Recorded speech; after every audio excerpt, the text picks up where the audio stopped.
IT 신과 안테나. 돌아온 안테나. 네, 안석현의 테크 나들이, 줄여서 안테나 유해차입니다. 감사합니다. 안 부르실 줄 알았는데. 생각보다 네. 반응이 좋아가지고. 아유. 철저한 자본주의잖아요. 반응이 어떻던가요? 사실 그때 방송 나가고 나서 네. 주변에서 전화도 많이 받고요. 아, 전화를 많이 받았어요? 네, 전화 많이 네. 받았습니다. 그리고 네. 뭐 문자도 와서 뭐 잘 봤다 하는 사람도 있었고. 혹시 섭외 전화는 안 섭외 전화는 아직 안 왔습니다. 열려 있습니다, 네. 여러분. 섭외 전화 열려 있습니다. 여러분 아직 새삥입니다. 네. 때 타기 전에 얼른 연락하면 나갑니까? 그렇죠. 네. 지금 뭐 가릴 때가 아니죠. 네. 안석현의 테크 나들이 굉장히 반응이 좋았어요. 네. 재밌었다.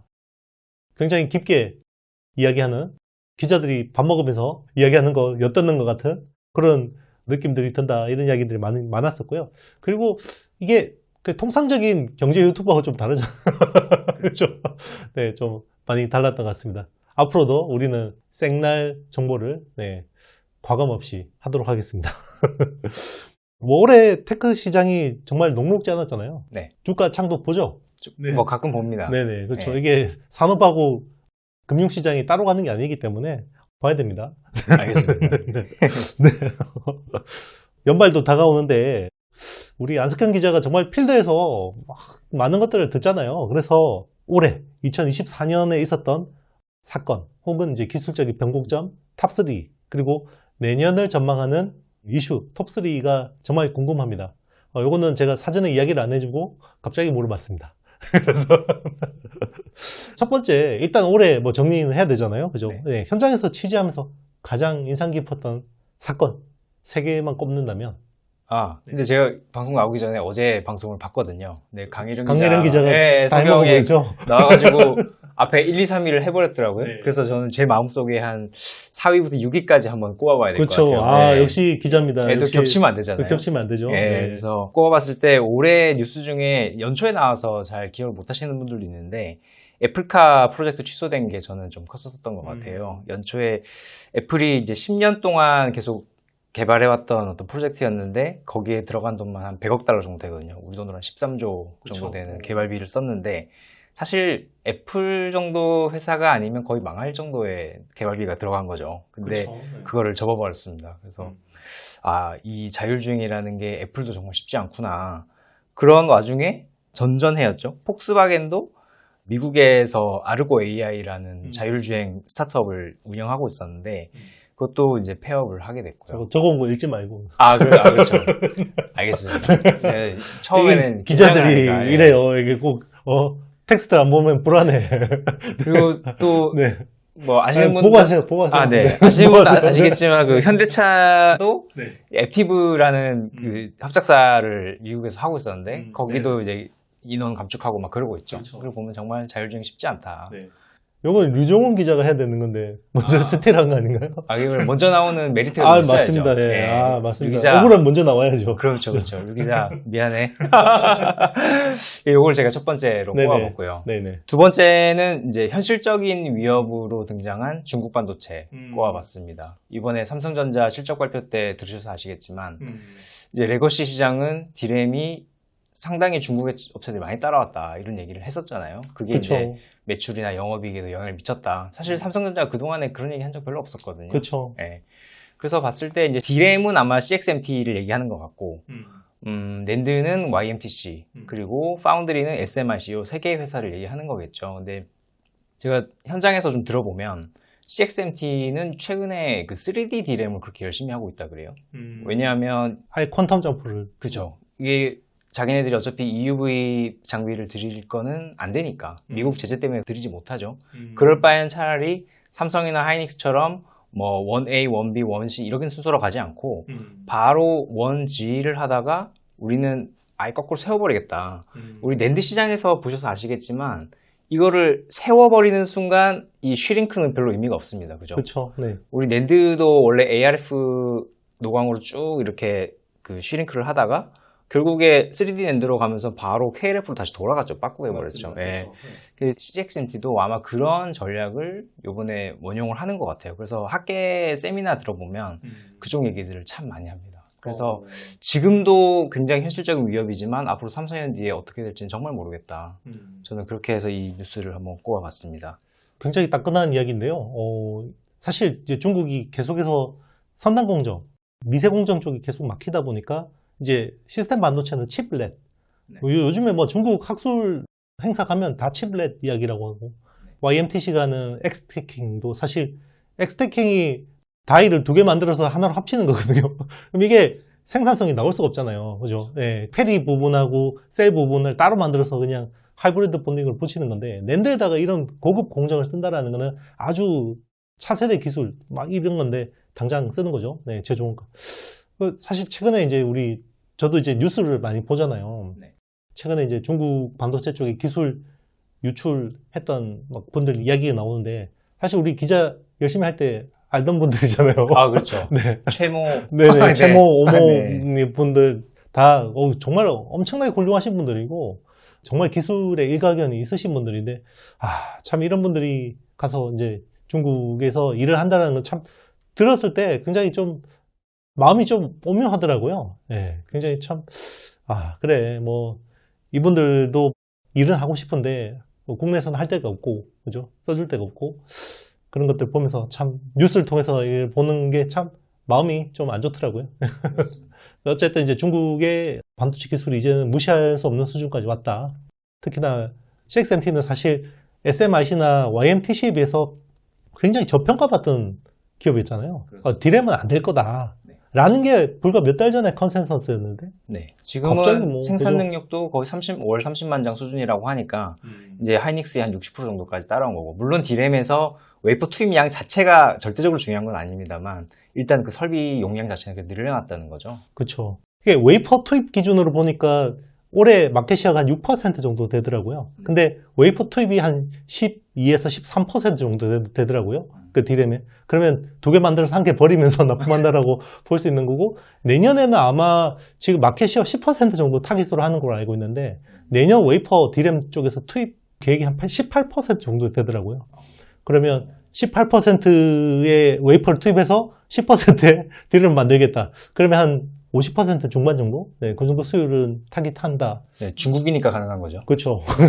원래 이런 비즈니스는 하면 안 되는 건데, 네, 맞습니다. 이게 스타크래프트 할 때 사실 무한 미네랄, 나는 유한 미네랄인데 저기는 네, 무한 미네랄 치는 것처럼. 요즘에 어디 가서 근데 스타일기 꺼내면 약간 아재 얘기도. 여기 아재들 많으세요. 네. 그래요? 여기 IT신 지금 주 구독자층이 네, 4050이 많으십니다. 네. 또 하나 더 들어볼까요? 네, 마지막 세 번째는 제가 또 이 스페셜티가 또 디스플레이지 않습니까? 그렇죠. 그래서 BOE가 선익 시스템을 8.6세대 투자 파트너로 선정한 거. 이거를 또 빼놓을 수는 없겠더라고요. 그렇죠.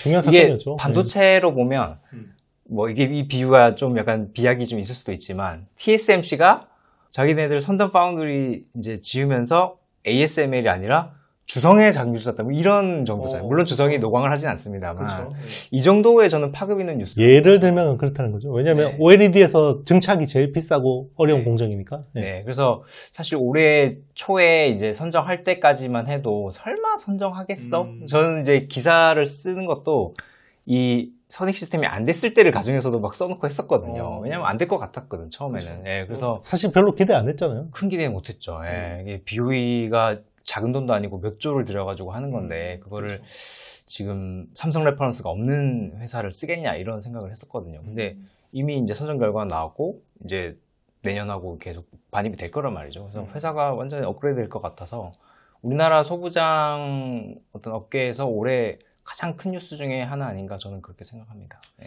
근데 시장에서 참 제대로 평가를 못 받는 것 같아요. 그죠? 아, 주식시장 말이죠. 네, 그렇죠. 예. 그게 디스플레이 업종 전반으로 좀 그런데. 그러니까요. 저는 좀 그런 얘기를 드리고 싶어요. 이제는 사실 삼성 디스플레이, LG 디스플레이 이런 패널 업체의 어떤 밸류에이션하고 그 다음에 소부장 회사들의 밸류에이션은 좀 구분해서 봐야 되지 않나.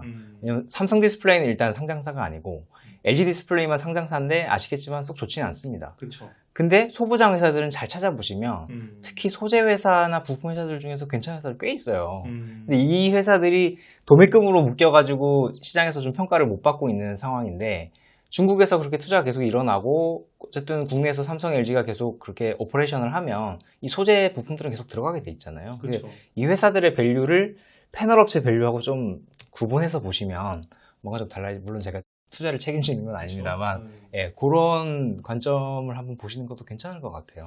만약에 10년 전 분위기였으면 이 정도 딜이 일어났다 그러면 엄청난 엄청난 이슈였을 거예요. 네. 근데 우리 미스터 디스플레이 안석현 기자가 점점 이제 설 자리가 네, 혼자 계속 서 있어야죠. 네. 빨리 갈아타야 되겠습니다. 네. 아니 지금 뭐 재평가 해야 된다고 그러고 디스플레이를 떠나겠다고 지금 네, 양다리 좀 하겠다는 거죠. 네, 양다리. 그렇죠. 네. 네. 가정이 있으니까 그죠? 네, 그렇습니다. 애가 네. 잘 크고 있나요? 네. 뭐 엄마가 잘 키우고 있습니다. 가끔 보는데, 네. 아 가끔 보세요? 네. 뭐 밤에 보고 아침에 보고 네, 가끔 그렇죠. 보는 거죠. 네. 알겠습니다. 쓸데없는 소리였습니다. 자, 그러면 이제 내년, 내년에 주목할 이슈나 기술이나 혹시 뭐 세 가지 정도 꼽아본다면 뭐가 있을까요? 보니까 강 기자는 굉장히 학구적인 기자라서 굉장히 견제하시네요. 네. 연차가 10년 차 넘게 날 텐데. 네, 엄청 젊은 기자들이 열심히 하더라고요. 아유, 그 친구는 친구는 장난 아니에요. 실리콘 포토닉스, 극저온 식감 뭐 이런 거 했는데 그러니까. 저는 그 정도까지는 안 되는 것 같고 제가 꼽은 내년에 봐야 할 관전 포인트 일단 첫 번째로는 삼성전자 HBM4 퀄 어떻게 되나 이거를 물론 올해도 계속 보고 있습니다만 내년에도 이게 결국에는 가장 큰 초미의 관심사가 되지 않겠느냐 그렇게 보고 있습니다. 이게 삼성전자가 보니까 좀 다른 전략을 쓰더라고요. 다 이제 뉴스도 다 나오고 했지만 그동안에 그 HBM3E까지는 10세대급 4세대 공정을 썼었죠. 그 D1C라고 아니 1A. 1A죠. 예, 그렇죠. 1A. 1A를 코어 다이로 해가지고 쌓았었는데 이번에는 6세대로 5세대를 띄워놓고 6세대로 바로 갔단 말이죠. 그러니까 이게 과연 어떻게 퀄에 영향을 미치겠는가 뭐 이렇게 제가 여기저기 많이 여쭤보고 다녔는데 사실 그게 결정적으로 퀄을 긍정적인 어떤 방향으로 만들 수는 없다 이렇게 얘기들 하시는데 어쨌든 그동안에 삼성전자가 1B D램에 대해서 굉장히 이쪽 안팎에서 그 이슈들이 많았었잖아요. 그쵸. 근데 그거를 뛰어넘었다는 것 자체로 일단 뭔가 이전과는 다른 어떤 모습을 보여줄 수 있지 않을까. 그래서 좀 눈여겨봐야 할 뉴스인 것 같고요. 만약에 이게 성공하면 저는 전영현 체제의 성공이라고 볼 수 있고, 어마어마한 거죠. 네, 만약에 안 되면 굉장히 곤란해지는 거죠. 네. 그죠. 사실 이런 특정 고객사에 따라서 한 회사의 한 해 농사가 좌우되는 거는 디스플레이에서는 매년 일어나는 거거든요. 그렇죠. 애플이 OLED 이제 점유율이 한 50% 이상 구매를 하니까 애플의 아이폰 퀄이 뭐 통과했어? 통과했으면 7월에 했어, 10월에 했어. 뭐 이런 거에 따라서 삼성 디스플레이, LG 디스플레이 실적이 막 천차만별입니다. 그렇죠. 네. 이거는 디스플레이에서는 거의 한 5, 6년 이어졌던 얘기인데 반도체는 지금 올해 아주 극명하게 드러나고 있잖아요. 그쵸. 그러니까 요거가 아마 내년에, 내후년에 계속될 거다. 저는 그렇게 생각합니다. 개인적으로 어떻게 생각하세요? 그거 저는 모르죠. 그걸 알면 제가. 그래, 당신 생각을 물었잖아요. 그래요? 저는 네. 그걸 이제 어떻게 된다 보는 정도의 깜냥은 안 되는 것 같고 잘 됐으면 좋겠어요. 예, 리스크를 너무 철저하게 회피하는. 네. 네. 잘하셨습니다. 네. 네, 가정은 소중하니까요. 그럼요. 가족은 소중하죠. 네. 네. 네, 또. 그리고 두 번째 뉴스는 저 ARM, 그러니까 영국의 IP 회사죠. ARM하고 퀄컴의 라이선스 분쟁을 좀 꼽아봤습니다. 이거 혹시 IT의 신에도 다뤘었나요? 네, 다뤘었습니다. 그렇구나. 네. 그게 10월 말에 암에서 퀄컴에다가 보냈죠. 네. 근데 두 달 있다가 이제 끊을 거다. 그게 이제 올해 크리스마스 정도 되지 않습니까? 그쵸. 그때부터 이제 쭉 봐야 되는데 저는 이 뉴스가 나오고 나서 그 세트 업체들의 반응을 쭉 봤어요. 왜냐하면 이 뉴스가 정말 최악으로 치닫는다는 외신들의 가정을 그대로 받는다면 그렇죠. 삼성전자가 그럼 내년에 스마트폰 어떻게 나오지? 이런 생각할 수 있잖아요. 그렇죠. 샤오미, 비보, 오포 다들 퀄컴에서 칩 사서 써야 되는데 얘네들은 어때? 딱 보니까 생각보다 느긋해. 그렇죠. 그 말인즉슨 이게 딜이 깨질 거라고 생각 안 한다는 거죠. 그렇죠. 예. 둘 다 이게 같이 죽는 건데. 예. 예. 둘 서로 간의 의존도가 워낙 강하기 때문에 한 놈 죽으면 같이 죽는 거라서 이게 어느 지점에서 분명히 딜이 될 거라고 보는 거죠. 그래서 그렇죠. 삼성전자나 샤오미나 비보 이런 애들도 생각보다 느긋하다. 이 딜이 완전히 깨질 가능성은 없다. 이렇게 보고 있는 거고 대신에 그런 이슈는 있습니다. 만약에 퀄컴도 결국에는 자기네들 욕심을 다 부릴 수는 없잖아요. 그렇죠. 우리 뭐 라이선스 있는 걸로 친다 해가지고 한 푼도 줄 수는 없으니까 분명히 라이선스 피를 좀 올려주긴 해야 될 거예요. 올려줘야죠. 그럼 네. 이거는 장기적으로 보면 삼성전자나 샤오미나 비보, 오포한테 전가될 가능성이 굉장히 크다. 그렇겠죠. 네. 그러면 앞으로 한 2, 3년 사이에 세트 업체들의 수익은 낮아질 수밖에 없다. 요거는 좀 감안하고 가셔야 될 것 같습니다. 반대로 암은 또 이익률이 좋아지겠네요. 그렇다고 봐야죠. 네. 네, 뭐 어느 정도 선에서 타협하느냐의 문제겠지만 그렇죠. 네. 퀄컴은 아마 전가할 겁니다. 정가하고도 남을 아이죠. 남을 아이죠. 네. 그래서 우리가 시장에서 생각하는 것보다 그렇게 심각한 상황은 아닐 거다. 그리고 또 영미권 애들이 또 이렇게 합리적이잖아요. 그렇죠. 그렇죠. 네. 이 동양 쪽에서는 이게 감정이 되면 그냥 끝까지 한번 아베 소부장 사태처럼 그냥 들이받아 버리는데 네. 거기서는 회사에 해를 끼치면서까지 그렇게까지는 안 하죠, 보통. 네. 예. 뭐 사실 AI PC 쪽이 가길 바쁜데 제일 짜증나는 건 마이크로소프트가 아닐까.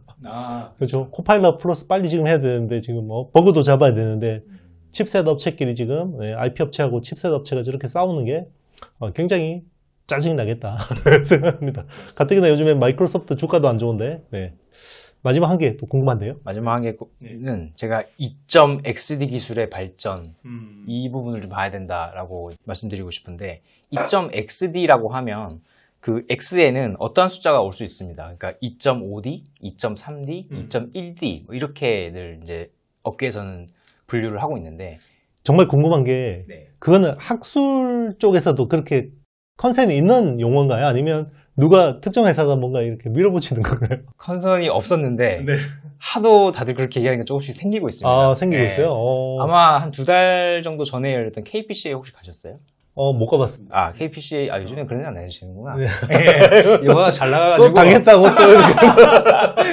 이제 잘 나가시니까 이제 그런 현장에는. 세미나 열심히 나가보려고요. 그래서. 근데 그거 가시면 2.5D는 이제 좀 컨선이 완전히 잡혔죠. 2.5D는 잡혀있고, 2.3D와 2.1D는 컨센서스 잡혀가고 있습니다. 근데 어떻게 잡혀가고 있느냐. 2.3D는 2.5D랑 똑같아. 하지만 요 중간에 들어가는 인터포저가 실리콘이 아니고 유기 인터포저다. 이걸 2.3D라고 하고요. 2.1D는 요 유기 인터포저마저 빼버리고 그 서브스트레이트 상에서 이제 모든 그 인터포저 역할까지 대신한다. 요거를 2.1D라고 하더라고요. 그래서 숫자에 나가는 걸 보면 2.1D가 2.5D보다 좀 후질 것 같은데 어떻게 보면 굉장히 나이스하고 퍼펙트한 기술이잖아요. 그렇죠. 예. 불필요한 인터포저를 안 쓴다라는 다 빼버리고 이제 공정으로 다 그걸 마무리해버리는 거니까. 그래서 이런 기술이 지금 계속 나오고 있고, 그리고 이쪽 기술들은 기존의 패키지에 이제 천착되어 있는 오사트 회사들뿐만 아니고 그 서브스트레이트 회사들도 굉장히 관심이 많아요. 뭐 대덕이나 이런 데들도 보면 전시회에 다 들고 나옵니다. 이런 것들. 그래서 어느 쪽이 헤게모니를 잡을지는 모르겠어요. 오사트가 잡을지 아니면은 서브스트레이트 회사들이 잡을지. 그래서 이 부분의 기술 발전 상황도 계속 이제 타진해 보시면 좋을 것 같고. 아까 만약에 2.1D가 되면 인터포저를 쓰는 게 결국 이게 선폭 때문에 쓰는 거잖아요. 네.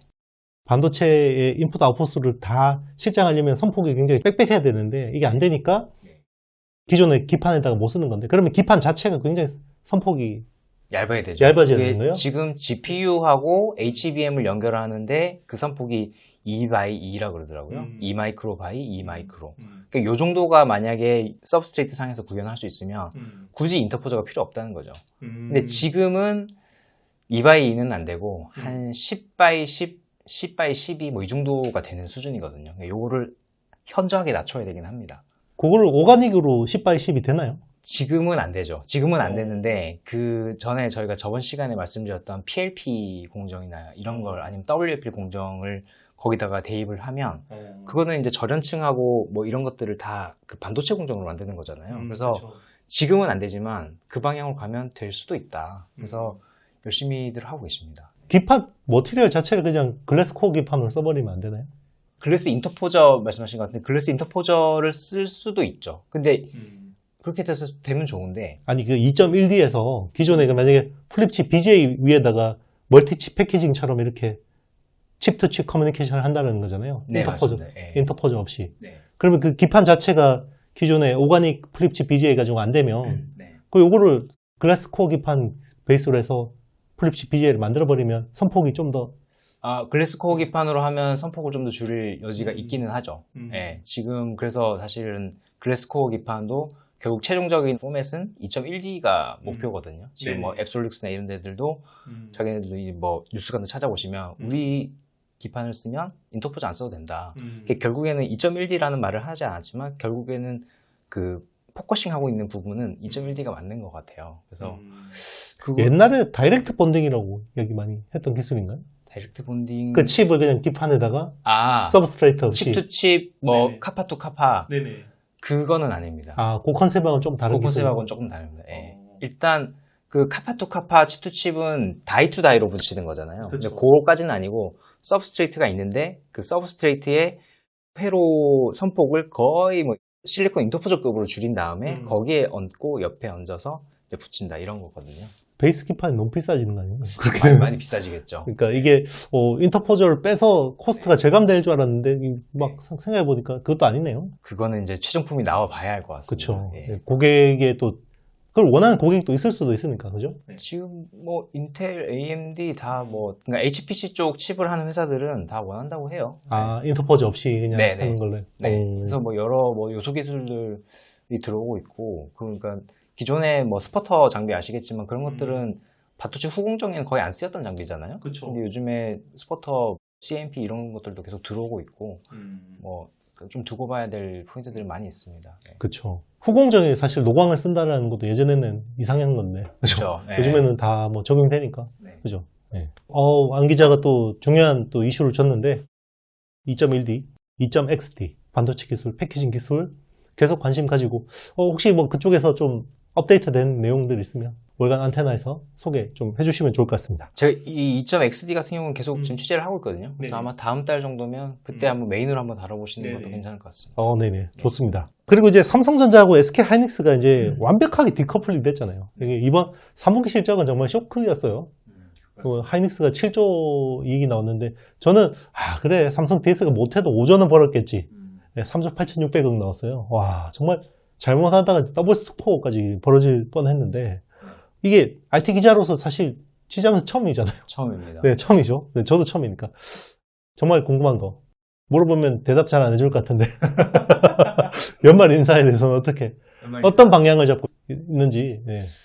우리가 2006년부터 기자생활했잖아요. 그렇죠. 18년 동안에 인사를 맞춘 적이 단 한 번도 없습니다. 그렇죠. 예, 그래서 원래 한마평 나오면 떨어지는 거지. 그렇죠. 하평 나오면 되던 것도 안 되기 때문에 그렇죠. 그래서 사실 예상하는 게 의미가 없어서 저는 인사를 이런 관점으로 봐요. 그러니까 어떻게 될 거다보다는 이미 나온 걸 가지고 지금 삼성에서 포커스하고 있는 게 뭐다. 그리고 이게 지금 내부에서 어떤 권력 관계가 어떻게 움직이고 있다. 이거를 보거든요. 그렇죠. 역산해 보는 거죠. 네. 역으로 보는 거죠. 예.